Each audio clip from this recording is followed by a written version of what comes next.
Hello friends, स्वागत है आप सभी लोगों का हमारे चैनल क्विक स्टडी में। मैं कुमार बेस्ट। इस वीडियो के माध्यम से दोस्तों आपके यहाँ पर कराऊंगा आर्मी जनरल साइंस का पार्ट नंबर 9, यानी कि यहाँ पर आपको मिलेगा सामान्य विज्ञान का भाग नंबर 9। इससे पहले दोस्तों आपको 8 भाग कराए जा चुके हैं, जहाँ पर आपने सामान्य विज्ञान के महत्वपूर्ण क्वेश्चन को देखा। यदि आपने पिछले 8 भागों को ना देखा हो तो आप जरूर देख लें, ताकि यहाँ तक के क्वेश्चन आपके तैयार हो जाएँ। तो आज हम बात करेंगे दोस्तों पार्ट नंबर 9 में सामान्य विज्ञान के महत्वपूर्ण कुछ क्वेश्चनों की। तो लगातार आप हमारे साथ बने रहिए और लगातार दोस्तों आप वीडियो को लाइक शेयर करते रहिएगा, ताकि अधिक से अधिक लोगों तक पहुँचे। तो देखिए, शुरू करते हैं, क्वेश्चन को शुरू करते हैं। कापी और पेन आप निकाल लेंगे। पहला क्वेश्चन दोस्तों आपको दिखाई देता है, यौगिक जो कार्बन को धारण करते हैं उन्हें क्या कहेंगे। यानी कि आपको बताना है compounds that contain carbon are called. दोस्तों यहाँ पर देखिए, आपने रसायन विज्ञान में यानी कि केमिस्ट्री में दोस्तों, केमिस्ट्री में आपने 3 प्रकार की केमिस्ट्री को पढ़ा होगा। पहली आपकी होती है ऑर्गेनिक केमिस्ट्री, दूसरी आपकी होती है इनऑर्गेनिक, और तीसरी होती है फिजिकल। यानी कि आप पहले वाले को कहते हैं कार्बनिक रसायन, कार्बनिक, ये होती है अकार्बनिक, और ये होती है दोस्तों भौतिक। तो यहाँ पर देखिए, जो कार्बनिक यानी कि जो ऑर्गेनिक केमिस्ट्री होती है, वहाँ पर दोस्तों आप कार्बनिक कंपाउंडों का अध्ययन करते हैं। यानी कि वहाँ पर दोस्तों आप पढ़ते हैं कार्बनिक कंपाउंड्स को। कार्बनिक कंपाउंड्स क्या होते हैं दोस्तों? जो कार्बन एटॉम को धारण करते हैं, कंटेन करते हैं। यानी जिनमें भी दोस्तों, जिन कंपाउंड्स में भी कार्बन एलिमेंट होगा, आपके सारे के सारे क्या कहलाएंगे? कार्बन कंपाउंड कहलाएंगे, या फिर आप कहें दोस्तों कार्बनिक पदार्थ, या फिर आप कहें कार्बनिक यौगिक कहलाएंगे। तो ये सारे के सारे दोस्तों आपके ऑर्गेनिक के अंदर आते हैं। तो यहाँ पर आप कह देंगे जो कार्बन को कंटेन करते हैं दोस्तों, उनको आप कहते हैं ऑर्गेनिक कंपाउंड। तो ऑप्शन नंबर ए वाला सही हो जाएगा। और जो कंटेन नहीं करते उनको आप कहेंगे इनऑर्गेनिक कंपाउंड, यानी अकार्बनिक यौगिक। अगला क्वेश्चन देखिए दोस्तों, किसी तत्व के 2 अलग अलग भौतिक अवस्थाओं में उपस्थित होना होता है। यानी कि आपको बताना है what are the different physical forms in which an element can exist call. यानी कि आपको बताना है दोस्तों, माना कोई एलिमेंट है दोस्तों, कोई तत्व है, ये 2 अलग अलग फॉर्म में, फिजिकल फॉर्म में, 2 अलग अलग फिजिकल फॉर्म में, यानी कि 2 भौतिक अवस्थाओं में दोस्तों एग्जिस्ट करता है। तो आप दोनों को क्या कहते हैं? यहाँ पर पहला आपको दिया एल्किन कहेंगे, या एलॉय कहेंगे, या एमीन कहेंगे, या एलोट्रोप्स कहेंगे। इनको दोस्तों आप कहते हैं एलोट्रोप्स। एलोट्रोप्स कहने का मतलब है, इनको आप बोलते हैं अपर रूप। आपको मालूम होगा दोस्तों, यदि आप कार्बन एलिमेंट को ले लें, यानी कार्बन तत्व को आप ले लें, तो यहाँ पर आप देखते हैं ग्रेफाइट को देखते हैं, और यहाँ पर दोस्तों आप देखते हैं डायमंड को। तो आप देखते हैं दोनों में ही दोस्तों क्या है? डायमंड यानी कि हीरे में, और ग्रेफाइट में दोस्तों दोनों में ही क्या है?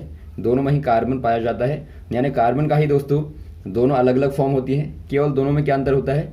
ज्योमेट्री का डिफरेंस होता है, यानी कि उनका दोस्तों जो क्रिस्टलीकरण होता है उसमें डिफरेंस होता है। तो यहाँ पर आप कह देंगे ऑप्शन नंबर कौन सा हो जाएगा? डी वाला हो जाएगा, एलोट्रोप्स, यानी कि अपर रूप। अगला क्वेश्चन देखिए दोस्तों, ऊष्मा बहाव का अध्ययन कहलाता है। यानी आपको बताना है the study of heat flow is called. यदि आप बात करें दोस्तों स्टडी ऑफ हीट फ्लो, यानी कि हीट जो फ्लो करती है, यानी कि ऊष्मा का एक प्रकार से जो संवहन होता है दोस्तों, या कहें संचारण होता है, बहाव होता है, इसकी स्टडी को आप क्या कहते हैं? ये आप क्या कहेंगे? कंबस्टन कहेंगे, या कैलोरीमीट्री कहेंगे, या डिफ्यूजन कहेंगे, या इलेक्ट्रोलाइसिस कहेंगे। इसको आप कहते हैं दोस्तों कैलोरीमेट्री, यानी कि ऊष्मामिति कहते हैं। आप कह देंगे कैलोरीमेट्री, यानी कि ऊष्मामिति। तो ऊष्मामिति ऑप्शन नंबर आपका दिखता है बी वाला, तो बी वाले में आप टिक कर देंगे।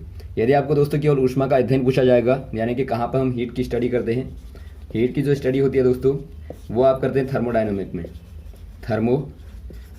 में, यानी कि ऊष्मगतिकी में दोस्तों, ऊष्मगतिकी में आप अध्ययन करते हैं। तो यदि आपको थर्मोडायनेमिक दिया होगा तो वहाँ पर भी आप दोस्तों टिक कर लेंगे। अगला क्वेश्चन यहाँ पर देखिए, अगला क्वेश्चन आपको दिखता है दोस्तों, 2 या 2 से अधिक शुद्ध पदार्थों का समांगी मिश्रण कहलाता है। यानी कि आपको बताना है अ होमोजीनियस मिक्सचर ऑफ 2 और मोर प्योर सब्सटेंसेस इज कॉल्ड। यहाँ पर देखिए दोस्तों, मिक्सचर के बारे में थोड़ा सा आप यहाँ ध्यान देंगे। मिक्सचर मेनली दोस्तों, पहले मिक्सचर क्या होता है पहले आप समझेंगे मिक्सचर को।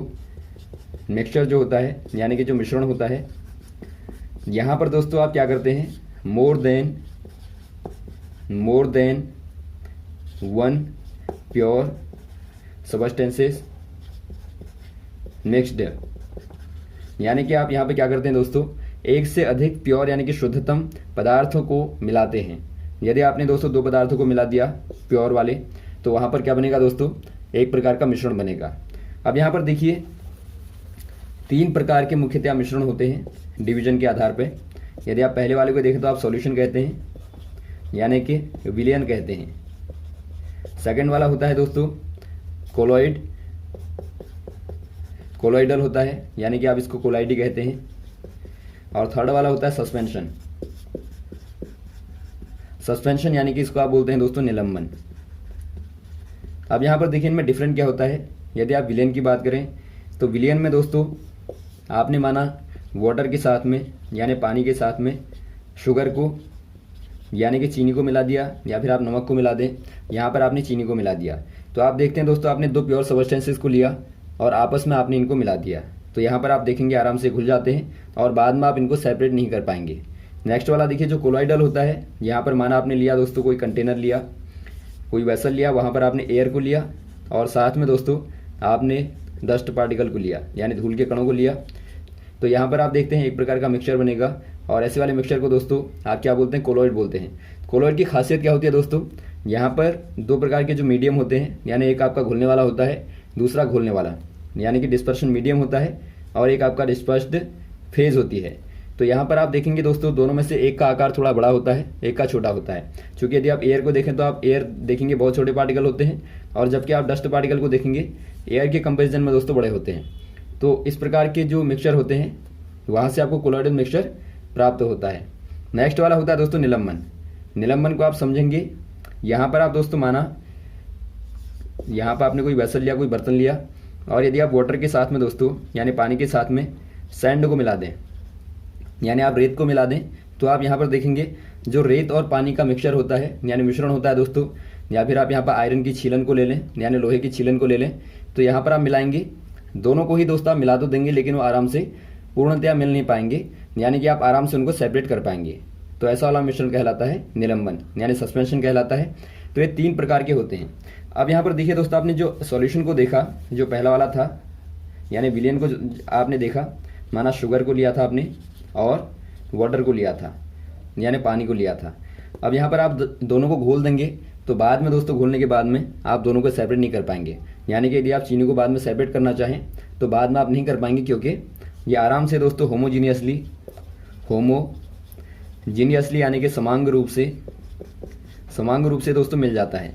तो यही आपका कहलाता है होमोजीनियस मिक्सचर, यानी कि एक प्रकार से समांगी मिश्रण कहलाता है। समांगी कहने का मतलब होता है दोस्तों समान रूप से जो घुल जाता है उसे आप समांगी मिश्रण कहते हैं। यदि आप चीनी को लें, यदि आप नमक को लें, या फिर आप अन्य पदार्थों को लें दोस्तों जो आराम से घुल जाते हैं, ये सारे के सारे समांग मिश्रण कहलाते हैं, यानी कि सॉल्यूशन कहलाएंगे या होमोजीनियस कहें आप। यदि आप देखें दोस्तों रेत को और पानी को, तो वहाँ पर आप देखते हैं रेत यदि आप हिलाएंगे दोस्तों, छोड़ेंगे तो थोड़ी देर के बाद सेटल डाउन हो जाएगी, यानी कि नीचे तली पर बैठ जाती है। तो ऐसे वाले मिक्सचर को कहते हैं आप हेट्रोजीनियस यानी कि विषमांग मिश्रण कहते हैं। तो यहाँ पर आप दोनों में अंतर समझेंगे। तो यहाँ पर आपको समांग वाला चूंकि पूछा गया दोस्तों, तो ये कहलाएगा सॉल्यूशन यानी कि विलयन कहलाएगा। तो ऑप्शन नंबर पहले वाले में आप टिक कर देंगे सॉल्यूशन। और सॉल्यूशन में दोस्तों जो ज़्यादा मात्रा वाला होता है 2 पार्ट होते हैं। एक आपका होता है घोलने वाला, जो कि एज अ सोलवेंट आप लेते हैं। सोलवेंट के तौर पर यदि आप चीनी और यहाँ पर शुगर में और वाटर में देखें तो सोलवेंट क्या हो जाएगा, वाटर यानी कि पानी हो जाएगा, पानी जो कि ज़्यादा मात्रा वाला होता है। और वैसे आप शुगर को देखेंगे दोस्तों तो आपका सॉल्यूट कहलाता है, यानी कि विलेय कहलाता है। तो ये विलेय कहलाता है और सॉल्वेंट मतलब विलायक। तो इनको भी आप याद रखेंगे। अगला क्वेश्चन देखिए दोस्तों, अंतरिक्ष यात्री को आकाश दिखता है, यानी कि आपको बताना है in space the sky looks to a astronaut. यदि आप स्पेस पर जाएंगे दोस्तों, स्पेस कहने का मतलब है जहाँ पर एक प्रकार से आप वायुमंडल के ऊपर चले जाते हैं। आपको मालूम होगा दोस्तों अलग अलग प्रकार की परतें होती हैं वायुमंडल की पृथ्वी के चारों ओर। यदि आप नीचे से देखें क्षोभ मंडल से लेके ऊपर की ओर आपका समताप मंडल, मध्य मंडल, आयन मंडल, बहिर्मंडल आते हैं। तो यहाँ पर देखिए यदि आप स्पेस पर जाएंगे दोस्तों तो वहाँ पर लगभग आपका जो एटमॉस्फेयर होता है, एटमॉस्फेयर यानी कि जो वायुमंडल होता है दोस्तों, वहाँ पे दोस्तों बहुत कम होता है। और बहुत कम होने से क्या होगा, जो लाइट का स्कैटरिंग होगी, यानी जो प्रकाश आता है, जो लाइट आती है दोस्तों, उसकी जो स्कैटरिंग होगी, स्कैटरिंग दोस्तों बिल्कुल बहुत ही कम हो जाएगी, यानी एक प्रकार से आप कहेंगे नगण्य हो जाएगी, बहुत कम हो जाएगी यानी नगण्य हो जाएगी। तो ऐसे केस में क्या होगा दोस्तों, आप जानते हैं यदि आप अर्थ से दोस्तों स्काई को देखते हैं, तो आपको कैसा दिखाई देता है, आपको दोस्तों ब्लू कलर का दिखाई देता है। ब्लू कलर का क्यों दिखाई देता है, क्योंकि यहाँ पर स्कैटरिंग ऑफ ब्लू कलर दोस्तों आपका ज़्यादा होता है। यानी जो स्कैटरिंग कहने का मतलब है जो प्रकीर्णन होता है, प्रकीर्णन जो होता है दोस्तों नीले रंग का वो अधिक होता है और रंगों की तुलना में, तो इसीलिए आपको नीला दिखाई देता है। अब यहाँ पर देखिए, चूंकि आप स्पेस पर चलेगी तो वहाँ पर तो आपका स्कैटरिंग होगी नहीं, तो वहाँ पर दोस्तों चूंकि स्कैटरिंग तो होगी नहीं क्योंकि वहाँ पर एयर बहुत कम है। तो इसके कारण क्या होगा दोस्तों, जो कलर होगा वो स्कैटर नहीं होगा। तो इससे क्या होगा दोस्तों, जो कलर होगा उसकी स्कैटरिंग नहीं होगी और वहाँ पर आपको जो स्काई होगा यानी जो आकाश होगा दोस्तों ब्लैक यानी कि काला दिखाई देगा। तो ऑप्शन नंबर कौन सा हो जाएगा, सी वाला हो जाएगा, काला। अगला क्वेश्चन देखिए दोस्तों, किसे लाल ग्रह के नाम से जाना जाता है, यानी आपको बताना है which is also known as name of red planet. यहाँ पर आपको बताना है रेड प्लेनेट। दोस्तों यहाँ पर देखिए, आप ग्रहों के उपनामों को पढ़ेंगे यानी कि निक नेम ऑफ प्लेनेट्स को दोस्तों आप देखेंगे। देखिए पहला आपका यहाँ पर होता है दोस्तों, यदि आप अर्थ को देखें, सोलर सिस्टम को देखें, तो सूर्य के चारों ओर दोस्तों आप ग्रहों को देखेंगे तो इस प्रकार से होते हैं लगातार। जो पहला होता है ये आपका बुध होता है, बाद में शुक्र होता है, बाद में पृथ्वी होता है, बाद में मंगल, बाद में बृहस्पति, बाद में शनि, बाद में अरुण, बाद में वरुण। यानी कि कुल मिला के दोस्तों 8 होते हैं। और चूंकि आप जानते हैं प्लूटो को यानी कि यम को दोस्तों ग्रहों की श्रेणी से निकाल दिया गया है 2006 से, तो यहाँ पर आप केवल 8 ग्रहों को देखेंगे। इनके आधार पर दोस्तों इनके निक नाम जो होते हैं आप यहाँ पर क्रमवाइज देखेंगे। शुरुआत में आता है पहला वाला जो आएगा, पहला वाला जो आता है दोस्तों मरकरी आता है। मरकरी यानी कि आप इसको कहते हैं बुध। बुध को दोस्तों आप कहते हैं स्विफ्ट प्लेनेट। सेकंड वाला आपका आता है वीनस, यानी कि दोस्तों आप इसको कहते हैं शुक्र। और शुक्र का बार बार पूछा जाता है दोस्तों, इसको आप मॉर्निंग या इवनिंग स्टार कहते हैं। यानी एक प्रकार से दोस्तों आप इसको भोर का तारा या फिर आप सांझ का तारा कहते हैं। तो इसको आप याद रखेंगे क्योंकि दोस्तों आपको सांझ को और भोर को दिखाई देता है। अगला आपका आता है दोस्तों अर्थ, हमारी जो पृथ्वी है। यदि आप अर्थ का नाम देखेंगे, निकनेम देखेंगे दोस्तों, उपनाम देखेंगे, तो अर्थ को कहा जाता है ब्लू प्लेनेट या फिर कभी कभार दोस्तों ग्रीन प्लेनेट भी कहा जाता है, क्योंकि यहाँ पर हरियाली है तो उसके कारण ग्रीन प्लेनेट भी कहा जाता है। लेकिन आप सर्वाधिक याद रखेंगे ब्लू प्लेनेट, यानी कि दोस्तों आपका नीला ग्रह कहा जाता है। नीला ग्रह क्यों कहा जाता है दोस्तों, क्योंकि यहाँ पर पानी बहुत ज़्यादा होता है। आप जानते हैं 2/3 दोस्तों यहाँ पर पानी है यानी वाटर है, तो इसी कारण आपको दूर से देखने में दोस्तों ये नीला दिखाई देता है। नेक्स्ट आता है दोस्तों जुपिटर। जुपिटर आप जानते होंगे बृहस्पति को। बृहस्पति दोस्तों हमारे सोलर सिस्टम का सबसे बड़ा वाला ग्रह होता है और इसको आप कहते हैं जैंट प्लेनेट। नेक्स्ट आता है सैटर्न। सैटर्न यानी कि आप इसको कहते हैं शनि, शनि ग्रह कहते हैं। यदि आप शनि को देखेंगे दोस्तों तो ये चारों ओर से, इसके चारों ओर से दोस्तों आपको क्या देखते हैं, वलय देखते हैं यानी कि रिंग दिखाई देती हैं, तो इसीलिए आप इसको कहते हैं रिंग्ड प्लेनेट, यानी एक प्रकार से वलयाकार ग्रह कहलाता है, छल्लेदार। नेक्स्ट आता है दोस्तों यूरेनस। यूरेनस आप जानते हैं अरुण। यूरेनस में क्या होता है दोस्तों, खासियत होती है यहाँ पर बहुत ज़्यादा कोल्डेस्ट होता है, यानी सब ग्रहों में दोस्तों ठंडा होता है, सर्वाधिक ठंडा होता है, तो इसीलिए आप इसको कहते हैं आइस जेंट। दोस्तों आप याद रखेंगे ये आपका सबसे ज़्यादा ठंडा होता है और ये आपका दोस्तों दूसरा बड़ा ग्रह होता है, यानी कि सेकेंड लार्जेस्ट ग्रह होता है, प्लेनेट होता है, यानी जुपिटर के बाद दोस्तों यूरेनस होता है। नेक्स्ट आपका आता है दोस्तों नेपच्यून। नेपच्यून यानी कि वरुण आता है और वरुण को आप जानते हैं ये दोस्तों आपका बिग ब्लू प्लेनेट कहलाता है, यानी देखने में दोस्तों चूंकि नीला दिखाई देता है तो आप इसको कहते हैं बिग ब्लू प्लेनेट। ये दोस्तों लगभग पृथ्वी से 17 गुना ज़्यादा बड़ा होता है, तो इसीलिए आप कह देंगे इसको बिग ब्लू प्लेनेट। तो यहाँ पर जो पूछा गया दोस्तों कौन सा वाला हो जाएगा, यहाँ पर आपको मार्स पूछा गया है और मार्स दोस्तों रेड प्लेनेट कहलाता है, यानी कि लाल ग्रह कहलाता है। तो ऑप्शन नंबर कौन सा हो जाएगा, सी वाला हो जाएगा। मंगल जो होता है दोस्तों लाल ग्रह कहलाता है। अगला क्वेश्चन देखिए दोस्तों, पृथ्वी सूर्य का चक्कर लगाती है, यानी आपको बताना है the earth revolves round the sun. यहाँ पर देखिए दोस्तों आप जानते हैं सूर्य के चारों ओर पृथ्वी जो है चक्कर लगाती है और अपनी धुरी पर भी चक्कर लगाती है, यानी एक प्रकार से पृथ्वी 2 प्रकार की गतियाँ करती है। यदि अक्ष पर गति करेगी दोस्तों यानी एक्सिस पर गति करेगी तो आप इसको कहते हैं रोटेशन, रोटेशनल मोशन, यानी कि घूर्णन गति कहते हैं। और सेकंड वाली दोस्तों यदि चारों ओर करेगी तो आप इसको कहते हैं रिवॉल्यूशन, यानी रिवॉल्यूशन कहने का मतलब है परिक्रमण गति। तो यहाँ पर देखिए जो परिक्रमण गति होती है दोस्तों, यहाँ पर इसको पूरा करने में 365.25 दिन लगते हैं, डेज लगते हैं। और यदि आप अक्ष की बात करेंगे तो यहाँ पर 24 घंटे लगते हैं, यानी कि 24 आवर्स लगते हैं। तो यहाँ पर जो पूछा गया दोस्तों, आपको ये वाला पूछा गया है, आप कह देंगे 365.25 दिन, या फिर आप कहें दोस्तों 0.25 कहने का मतलब है एक दिन का चौथा भाग, यानी 1/4, यानी कि दोस्तों 1/4 गुणा 24 करेंगे, घंटे में निकालेंगे तो यहाँ पर आपको मिलेंगे 6 घंटे, यानी कि 365 दिन और 6 घंटे दोस्तों लगते हैं। और इसी कारण दोस्तों आप जानते होंगे 6 चौको 24, यानी कि 4 वर्ष के बाद आफ्टर 4 ईयर दोस्तों एक लीप ईयर आता है, यानी कि आप लीप वर्ष या फिर आप इसको अधिवर्ष कहते हैं। तो अधिवर्ष में आप जानते हैं दोस्तों 366 दिन माने जाते हैं, जबकि आपका हर एक साल में क्या होता है 6-6 घंटे ज़्यादा होते हैं। तो चौथे साल में आप उसको 366 कर देते हैं। तो यहाँ पर आपका हो जाएगा ऑप्शन नंबर सी वाला 365.25 डेज आपका दोस्तों सही होगा। अगला क्वेश्चन देखिए दोस्तों, कृष्ण पिंड के बारे में प्रथम जानकारी किसने दी, यानी कि आपको बताना है who provided first information about black hole. पहले आप जानेंगे दोस्तों ब्लैक होल क्या होते हैं।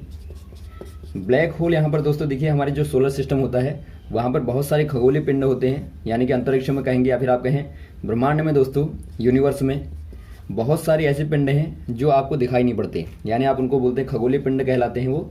लेकिन दोस्तों वो आपको आंखों से विजिबल नहीं होते। ऐसा क्यों होता है दोस्तों? आपको मालूम होगा कोई भी वस्तु अगर हमें दिखाई देती है तो वो हमें तब दिखाई देती है जब वो प्रकाश को परावर्तित करती है, यानी कि एक प्रकार से रिफ्लेक्शन ऑफ लाइट होती है। रिफ्लेक्शन होने के बाद ही दोस्तों आपको ऑब्जेक्ट दिखाई देती है, उसकी इमेज आपकी आंखों के अंदर बनती है तो ही आपको ऑब्जेक्ट दिखाई देगी। यानी कि यदि सारी की सारी एब्जॉर्ब हो जाए लाइट, यानी प्रकाश रिफ्लेक्ट होने के बजाय दोस्तों सारा का सारा एब्जॉर्ब हो जाए तो वहाँ पर आपको ऑब्जेक्ट नहीं दिखाई देगी। तो ब्लैक होल के साथ में बिल्कुल यही होता है। यदि आप ब्लैक होल को यहाँ से दोस्तों लाइट देंगे, यदि आप ब्लैक होल को यहाँ पर ब्लैक होल बॉडी आपने ली, ब्लैक होल बॉडी को लिया दोस्तों, तो यहाँ पर आप लाइट देंगे, आपने लाइट दी, प्रकाश दिया, तो यहाँ पर सारा का सारा प्रकाश दोस्तों क्या हो जाएगा, एब्जॉर्ब हो जाएगा, यानी कि चला गया तो वापस दोबारा से नहीं आएगा। तो इसीलिए दोस्तों आपको यहाँ पर ये वस्तु दिखाई नहीं देगी, यानी कि ऑब्जेक्ट आपको दिखाई नहीं देगा। तो इन्हीं को दोस्तों आप ब्लैक होल कहते हैं। तो इनके बारे में सर्वप्रथम बताया था दोस्तों भारतीय वैज्ञानिक एस चंद्रशेखर ने बताया था। तो आप कह देंगे ऑप्शन नंबर डी वाला एस चंद्रशेखर। अगला क्वेश्चन देखिए दोस्तों, भौतिकी में वैज्ञानिक स्विंगटन का कहाँ महत्वपूर्ण योगदान रहा है, यानी आपको बताना है which of the following is the major contribution of scientist Swington. यहाँ पर देखिए दोस्तों, यदि आप बात करें फिजिक्स में जो स्विंगटन का जो योगदान रहा है दोस्तों, इनके द्वारा दोस्तों मिलिट्री टैंक को बनाने में महत्वपूर्ण भूमिका निभाई गई। तो यहाँ पर आप कह देंगे जो मिलिट्री टैंक हैं दोस्तों, इनको बनाने में इनका महत्वपूर्ण योगदान रहा है। तो यहाँ पर आप ऑप्शन नंबर बी वाले में टिक कर देंगे मिलिट्री टैंक में। और वैसे ही दोस्तों यदि आप बात करें एटॉम बम की, तो एटॉम बम यानी कि जो परमाणु बम है ये किनके द्वारा बनाया गया दोस्तों, ये बनाया गया था रॉबर्ट ओपेन हैमर, यानी कि दोस्तों आप कह देंगे रॉबर्ट ओपेन हैमर के द्वारा। तो ये क्वेश्चन भी बार बार पूछा जाता है, तो आप दोनों को ही याद रखेंगे। तो ऑप्शन नंबर यहाँ पर कौन सा हो जाएगा दोस्तों, बी वाला हो जाएगा मिलिट्री टैंक। अगला क्वेश्चन देखिए दोस्तों, तरलों में परतों के बीच लगने वाला घर्षण बल कहलाता है, यानी कि आपको बताना है the fluid friction describes the friction between layers is called. दोस्तों यहाँ पर देखिए आपको मालूम होगा यदि आप द्रव को लें, कोई फ्लूइड को लें दोस्तों, तो यहाँ पर आप देखते हैं यदि ऊपर वाली सतह को देखेंगे, यहाँ पर आपने मान लिया वाटर को ले लिया, यानी आपने दोस्तों पानी को ही ले लिया। तो आप देखते हैं यदि आप पानी की ऊपर वाली सतह को देखें दोस्तों, तो ये चलायमान होती है, यानी कि एक प्रकार से मूवेबल होती है, चलती रहती है। और नीचे को आप देखेंगे दोस्तों, इनकी जो वेलोसिटी होती है, वेलोसिटी लगातार डिक्रीज होती रहती है, यानी कि आप नीचे को जाते रहेंगे तो यहाँ पर इनका वेग देखेंगे दोस्तों लगातार कम होता रहता है। तो इससे क्या होगा दोस्तों, नीचे वाली परत लगातार ठहरती रहेगी, यानी कि एक प्रकार से ऊपर वाली की कंपैरिजन में कम चलेगी। तो इससे क्या होगा, नीचे वाली परत के ऊपर ऊपर वाली परत दोस्तों हमेशा क्या करती है, स्लिप करती है, यानी कि फिसलती है। तो फिसलने में क्या होगा दोस्तों, एक प्रकार का रेजिस्टेंस लगेगा, यानी कि एक प्रकार का दोस्तों फ्रिक्शन लगेगा, यानी घर्षण लगेगा। तो इसी को आपको बताना है दोस्तों, जो तरलों में घर्षण होता है लेयर के बीच में वो क्या कहलाता है। इसको दोस्तों आप क्या कहेंगे, इसको आप कहते हैं विस्कोसिटी। विस्कोसिटी कहते हैं यानी कि श्यानता कहते हैं। यानी श्यानता दोस्तों तरलों का, या फिर आप कहें वायु में दोस्तों एयर्स का, वायु का दोस्तों यानी कि एयर का एक महत्वपूर्ण गुण होता है। यानी यहाँ पर जो घर्षण होता है लेयर्स के बीच में दोस्तों, उसी को आप श्यानता कहते हैं, विस्कोसिटी कहते हैं। और कभी कभार दोस्तों तरलों में लगने वाला जो घर्षण होता है, तरलों में लगने वाला जो घर्षण होता है उसे कर्षण भी कहा जाता है।